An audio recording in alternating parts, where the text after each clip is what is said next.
Hello students, आप सभी का हमारे यूट्यूब चैनल में हार्दिक स्वागत है। आज के इस वीडियो में बात करने वाले हैं सीटेट एग्ज़ाम लेवल सेकंड का जो आपका पेपर था साइंस वाला। स्पेशल तौर पर साइंस के जो 30 क्वेश्चन थे वो आप चेक कर सकते हो कि आपके कितने क्वेश्चन सही निकले हैं, कितने गलत हुए हैं।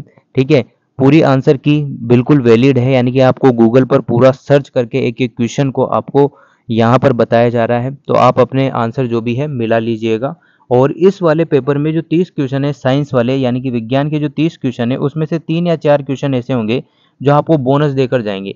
उनके फॉल्ट भी मैं आप लोगों को इस वीडियो में बताने वाला हूं, तो वीडियो आप लोग पूरा देखना। और अगर आप लोग चैनल पर नए हैं तो चैनल को सब्सक्राइब, वीडियो को लाइक और बेल आइकन जरूर दबा लीजिएगा। ठीक है, बाकी मैंने संस्कृत वाला और हिंदी वाला पेपर और साथ में ही बाल विकास और शिक्षा शास्त्र वाले जो पेपर के आंसर की थी वो मैंने अपलोड कर दिया। आप लोग देखना चाहते हैं तो देख लीजिएगा, पहले ही अपलोड है। अब साइंस के 30 क्वेश्चन की बात कर लेते हैं। पहला क्वेश्चन यहाँ पर डिस्कस करते हैं। देखो, इसमें लिखा हुआ है कि कक्षा में सामाजिक वैज्ञानिक मामलों की परिचर्चा सहायता करती है। किस किस में सहायता करती है? पहला ऑप्शन देखो, अधिगमकर्ताओं में तर्क संगत कौशल का विकास करने में, किसी मामले पर बहु परिप्रेक्ष्यों का विकास करने में, नागरिक विज्ञान संबंधित गतिविधियों को प्रेरित करने में, विज्ञान के विकास में समाज की भूमिका के महत्व को स्वीकार करने में।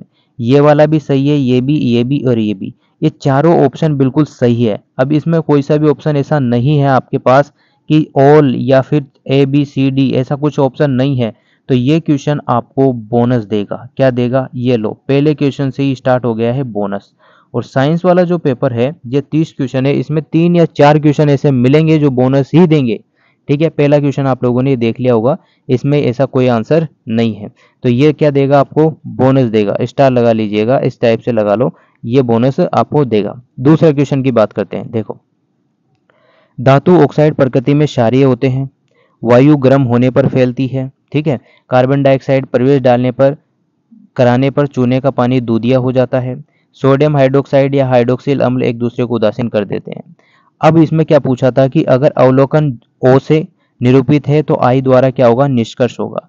तो हमने इसका आंसर बताया है O A B one B C, ऐसा कुछ करके है। सेकेंड ऑप्शन जो है बिल्कुल करेक्ट आंसर यहाँ पर हो जाएगा। आप अपने पेपर में देख लीजिएगा, आराम से आपको दिख जाएगा। अगला क्वेश्चन देखो, एक वस्तु को जब द्रव ए में डाला जाता है तब वह द्रव के बाहर अपने आयतन 1/4 भाग के साथ तैरती है।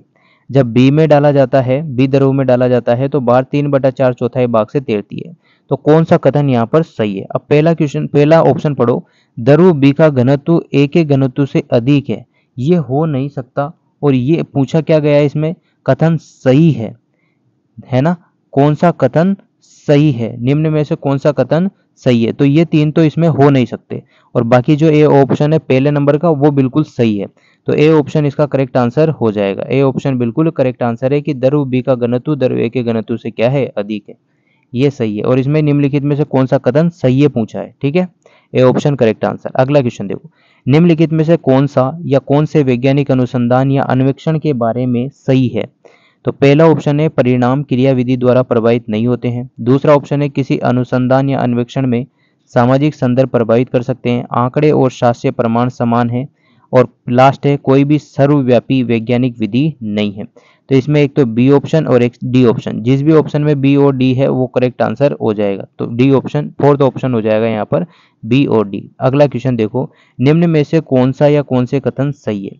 स्वपरागण केवल द्विलिंगी पुष्पों में होता है, जबकि स्वपरागण मतलब कि एक लिंगी पुष्पों में होगा। तो ये तो क्या हो गया? गलत हो गया। द्विलिंगी पुष्प स्व और पर दोनों ही कर सकते हैं। तो ए ऑप्शन तो क्या होगा? गलत होगा। और बी ऑप्शन सही होगा। तो फोर्थ ऑप्शन इसका करेक्ट आंसर हो जाएगा। अगला क्वेश्चन देखिएगा, निम्नलिखित में से कौन सा या कौन से कथन वर्षा जल संग्रहण के बारे में सही है? वर्षा जल संग्रहण के बारे में कौन सा कथन सही है, ऐसा पूछा गया है। तो देखो, पहला ऑप्शन पढ़ो, यह भूजल का संरक्षण करता है। बिल्कुल सही बात है। यह स्थानीय आप्लावन को कम करता है, ये भी सही है। ठीक है, यह जल निकासी संबंधित समस्या को उत्पन्न करता है, जबकि ये तो संरक्षित करता है ना कि समस्या उत्पन्न करता है। ठीक है, इसका उपयोग फसलों की सिंचाई के लिए किया जाता है। बिल्कुल, अगर आप जल को एकत्रित करेंगे तो उसका उपयोग सिंचाई के लिए कर सकते हो। तो ए ऑप्शन बिल्कुल करेक्ट आंसर हो जाएगा। ये सी ऑप्शन नहीं होगा, बाकी ए ऑप्शन बिल्कुल ए बी और डी वाला करेक्ट आंसर। अगला क्वेश्चन देखो, निम्नलिखित में से कौन से कारक पृथ्वी पर पवनों के जनन और बहाव के लिए उत्तरदायी होते हैं? तो पहला देखो, पृथ्वी का अनियमित यानी कि परिवर्तनशील तापमान, और पृथ्वी का तापमान चेंज होता रहता है, ये आपको अच्छे से पता है। महासागरों का भी तापमान क्या होता है, परिवर्तित होता रहता है। जिसमें ए और बी ऑप्शन होगा वही करेक्ट आंसर हो जाएगा। ए ऑप्शन यहाँ पर करेक्ट हो जाएगा, फर्स्ट ऑप्शन मतलब, है ना। अगला क्वेश्चन देखो, निम्नलिखित कथनों को पढ़िए और सही उत्तर का चुनाव कीजिए। एक ताप दीप्त बल्ब का पुतंतु तंतु टंगस्टन का बना होता है, ये बात सही है। टंगस्टन का निम्न प्रतिरोध और उच्च गलनांक होता है। इसका आंसर आप लोग कमेंट करके बता सकते हैं, ठीक है। इसका आंसर आपको ही देना है। क्वेश्चन नंबर कितना है, क्वेश्चन नंबर 60। इसका आंसर आप कमेंट बॉक्स में लिखिएगा, खुद लिखिएगा, खुद सर्च कीजिएगा। एक क्वेश्चन तो आप कर ही सकते हो। अगला क्वेश्चन देखो, विज्ञान में लिंग यानी कि जेंडर प्रति संवेदी शिक्षा शास्त्र अपरिहार्य बनाता है।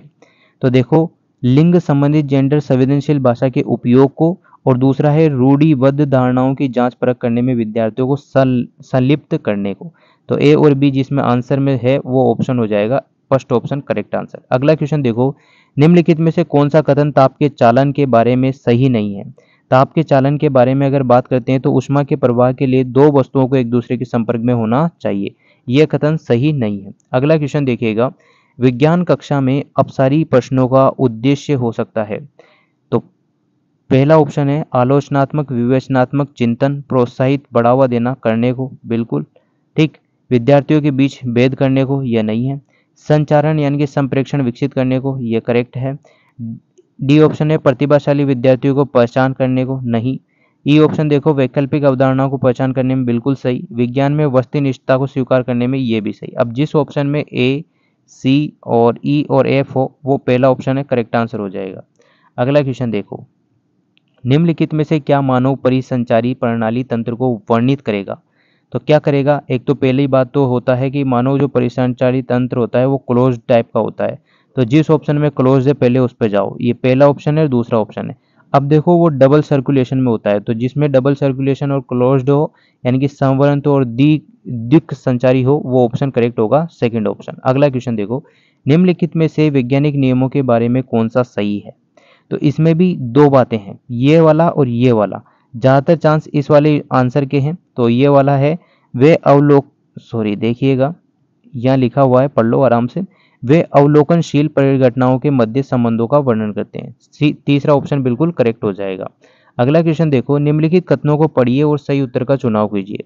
थल प्रणालियों की तुलना में जलीय प्रणालियों की श्वसन दर धीमी होती है, ऐसा कहा गया है, ऐसा कुछ नहीं होता। जल में घुली ऑक्सीजन की उच्च मात्रा जलीय प्रणालियों की श्वसन दर को प्रभावित करता है। ऑक्सीजन कब से श्वसन दर को प्रभावित करेगी, ये भी गलत। तो जिसमें दोनों गलत हो, ए और आर दोनों गलत है, सेकंड ऑप्शन करेक्ट होगा। अगला क्वेश्चन देखो, सिनेमा हॉल और संगीत समारोह हॉल की छतें सामान्यतः वक्रित होती है, बिल्कुल सही बात है, वक्रित होती है। एक वक्री सतह से टकराने के बाद जो ध्वनि है वो चारों तरफ फैलती है, बिल्कुल सही व्याख्या भी सही है, तो सी ऑप्शन हो जाएगा, तीसरा नंबर का ऑप्शन। उर्वरकों और कीटनाशकों का अति प्रयोग के कारण निम्नलिखित में से कौन सा नहीं होता है। तो मृदा अप्रवर्धन नहीं होगा अगर उर्वरक और कीटनाशकों का अति प्रयोग के कारण क्या नहीं होता, मृदा अप्रवर्धन नहीं होता। अगला क्वेश्चन देखो, एक कार में ओडोमीटर मापता है। अब कार में लगा हुआ तो कार में ही नापेगा, तो कार में क्या नापेगा, कार के द्वारा तय की गई दूरी। ओडोमीटर आपने देखा होगा वो स्पीड बताता है, जो इतने पे गाड़ी चल रही है इतने पे नहीं, तो उसकी दूरी नापता है। अगला क्वेश्चन देखो, निम्नलिखित सारणी में दी गई सूचना के आधार पर दर्पणों की पहचान कीजिए। ये दर्पण आपने 10वीं 11वीं 12वीं में पढ़े होंगे अच्छे से, एक पूरा चैप्टर होता था परावर्तन अपवर्तन प्रकाश वाला, ठीक है। देखो ए यहाँ पर ऑप्शन है, तो इसमें आएगा आपके समतल वाला जो ऑप्शन होगा, ए समतल और बी क्या होगा, अभिमुख होगा, ठीक है। सी ऑप्शन क्या होगा, अवतल होगा, और डी ऑप्शन क्या होगा, अवमुख। अब अगर जिसको पढ़ा हुआ है, जिसको याद है, वो आराम से इसको कर देगा, बाकी आप लोग आइडिया लगा के भी इसको कर सकते हो, तुक्का लगा सकते हो, कहने का मतलब। अगला देखो, एक प्लास्टिक की बोतल में भिन्न भिन्न स्तरों पर, ये बहुत अच्छा क्वेश्चन है, बहुत ही बढ़िया क्वेश्चन है, आप अपना दिमाग लगाओ। एग्जाम टाइम में तो क्या है, आपको टाइम बहुत कम था, पर यहाँ बहुत पर्याप्त टाइम है। इसका आंसर फिर भी मैं बता देता हूँ आपको, ए और डी जिसमें है वो करेक्ट आंसर है। आप लगा लेना, जैसे कि ये पूरा पाइप है, इसमें 3 छेद बनाए हैं, 1 2 3, ठीक है। अब ये कह रहा है कि निम्नतम छेद से पानी अत्यधिक बल के साथ आएगा, तो बिल्कुल बहुत तेज स्पीड पर आएगा।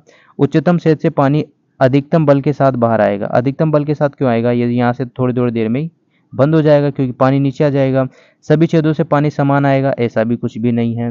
निम्नलिखित छेद से पानी की अधिकतम दूरी पर गिरेगा। इस क्वेश्चन को आप लोगों के लिए ही छोड़ रहा हूँ 79 का आंसर। अगर आप लोग बता सकते हैं तो बताइएगा, बाकी मेरे हिसाब से इसका सेकेंड आंसर, ठीक है, या फिर फाइनल आंसर की जो आएगी उसमें देखेंगे। अगला क्वेश्चन देखो, ज्वाला का रंग निर्भर करता है। अब देखो पहली बात तो इसमें देखो, पहला ऑप्शन दाह पदार्थ की प्रकृति पर, दहन वाला जो पदार्थ है उसकी प्रकृति पर, ऑक्सीजन आपूर्ति पर, आसपास के तापमान पर। अब ये तीनों ही करेक्ट है भाई। अब क्या करोगे, ABC ऑप्शन है क्या, ABC ऑप्शन है क्या, नहीं है, तो इसका क्या मिलेगा आपको, बोनस। फाइनल आंसर के आने के बाद आपको पता चल जाएगा। अगला क्वेश्चन देखो, कक्षा 7 का एक शिक्षक पादपों और जीव जंतुओं में अनुकूलन विषय पर विद्यार्थियों की वैकल्पिक अवधारणाओं की पहचान करने की योजना बनाता है। इस उद्देश्य के लिए निम्नलिखित रणनीतियों के समुच्चय में से कौन सा सर्वाधिक उपयुक्त है। तो कौन सा है, नैदानिक जहां पर लिखा हुआ गया वो करेक्ट आंसर हो जाएगा। नैदानिक, प्रश्नावली, साक्षात्कार और आरेखन यानी कि चित्रांकन, बिल्कुल सही है। अगला क्वेश्चन देखो, सुनीता शीत जल के बीकर में पोटेशियम धातु का एक टुकड़ा डाल देती है, ठीक है। अवलोकनों को दिखती है, निम्नलिखित में से कौन सा अवलोकन सही नहीं है। अब देखो ये जो होता है, ये जो प्रोसेस होगा ना, पोटेशियम डाल दिया किसी ठंडे पानी में, बीकर में, है ना, तो क्या होगा, वो एंडोथर्मिक प्रोसेस। यहाँ पर ये वाला जो ऑप्शन है ना, एंडोथर्मिक अभिक्रिया है, नहीं, ये वाला ऑप्शन यहाँ पर क्या है, सही नहीं है। फोर्थ ऑप्शन ऊष्माशोषी अभिक्रिया है, जबकि ये ऊष्माक्षेपी अभिक्रिया होती है, ठीक है। अगला क्वेश्चन देखिएगा, तो यहाँ पर देखो ऑप्शन बना रखे हैं, जैसे कि सूचक दे रखा है, अम्ल के साथ क्रिया करने पर, क्षार के साथ क्रिया करने पर क्या होगा। अब देखो हल्दी जो क्रिया करेगी तो कोई परिवर्तन यहाँ पर अम्ल के साथ नहीं होगा, पर यहाँ पर क्या होगा, रक्ताभ भूरे रंग का यहाँ पर बनेगा। चाइना रोज जो होगा गहरा गुलाबी होगा, उसके बाद ये हरे कलर में चेंज हो जाएगा। फेनोप्थिलीन जो होता है वो रंगहीन होता है, कैसा होता है, रंगहीन। अगर आपने लैब में पढ़ा होगा तो आराम से कर दोगे। मेथल ऑरेंज में लिखा हुआ है ये ऑरेंज, तो यहाँ पर जो ऑरेंज हो जाएगा, तो इससे भी आप आंसर निकाल सकते हो। तीसरे नंबर का ऑप्शन करेक्ट होगा। पुरुष में 2 शुक्राणु हैं, ये 2 शुक्राणु हैं और ये 2 अंडाणु हैं। दोनों को छेद करने पर यानी कि छेदित करने पर या दोनों के मिल जाने पर बनने वाले जुड़वा होते हैं, या तो समरूप भी हो सकते हैं और भात्रित भी हो सकते हैं। ए ऑप्शन करेक्ट आंसर होगा, फर्स्ट ऑप्शन। अगला क्वेश्चन देखो, निम्नलिखित में से कौन सा जांच पड़ताल की तरह विज्ञान को चित्रित करता है। तो चने के बीजों में अंकुरण की दर को प्रभावित करने वाले कारकों का अन्वेषण करना जांच पड़ताल एक तरह से हो गई, ठीक है। अगला क्वेश्चन देखो, S1 प्रकाश संश्लेषण ऊष्माशोषी अभिक्रिया है, S2 किराय शोषण ऊष्माक्षेपी अभिक्रिया है। दोनों ही कथन राइट है, राइट, तो यहाँ पर क्या हो जाएगा, S1 और S2 दोनों सही है। अगला क्वेश्चन देखो, निम्नलिखित में से कौन सी गतिविधि आगमिक विवेचन के लिए सर्वाधिक उपयुक्त है। तो विद्यार्थियों को समतल दर्पण में आपतन कोण के विभिन्न मापों के लिए परावर्तन कोणों को मापने के लिए कहना, यह विधि क्या है, आगमिक विवेचन के लिए सर्वाधिक उपयुक्त है। अगला क्वेश्चन देखो, ए परमाणु क्रमांक है 13 और परमाणु क्रमांक है 17 बी का। तो यहाँ पर देखो AlCl3 का नाम सुना है आपने, तो AB3 वाला जो ऑप्शन है वो करेक्ट हो जाएगा, ठीक है। फोर्थ ऑप्शन यहाँ पर करेक्ट है। अगला क्वेश्चन देखो, यह अनुशंसित है कि अम्ल को तनु बनाने के लिए जल में अम्ल डाला जाता है, न कि अम्ल में जल। अम्ल का मंदन तनुकरण करना एक ऊष्माक्षेपी अभिक्रिया है, तो क्या हो जाएगा, तीसरा ऑप्शन करेक्ट हो जाएगा, सही व्याख्या है। अगला क्वेश्चन देखो, जो कि आपको फिर से बोनस देगा, लिख देता हूँ बिल्कुल क्लियर। अब ये फाइनल आंसर की के बाद ही आप लोगों को पता चलेगा। इसमें 3 या 4 क्वेश्चन थे जो बोनस आपको देंगे। अब इसमें देखो, निम्नलिखित में से कौन सा विज्ञान में वैकल्पिक अवधारणा की विशेषता नहीं है।